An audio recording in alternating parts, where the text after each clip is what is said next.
Geger aksi mahasiswi pakai donasi 40 juta rupiah untuk hedon, modus curhat tak bisa bayar UKT. Baru-baru ini viral di media sosial seorang mahasiswi di Semarang, Jawa Tengah diduga melakukan penipuan donasi.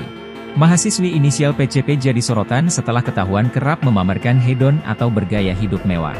Padahal sebelumnya, ia curhat tak bisa membayar uang kuliah tunggal, UKT, lantaran ayahnya tertipu rekan bisnis. Curhatan itu berawal ia sampaikannya dari akun Filosio Vidi.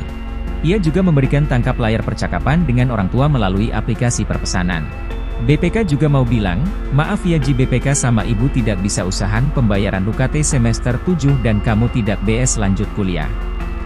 Untuk membantu meringankan beban orang tua, PCP mengaku sampai harus bekerja paruh waktu. Bahkan, ia sudah ikhlas jika tak bisa membayar UKT demi membantu orang tuanya. Unggahan PCP ini pun langsung mendapat banyak simpati dari warganet. Tak sedikit netizen yang tergerak untuk melakukan donasi untuk meringankan beban PCP. Bahkan, donasi tersebut berhasil terkumpul hingga lebih dari 40 juta rupiah. Hingga akhirnya akun SCHWXXN mengungkapkan jika dirinya menjadi korban PCP.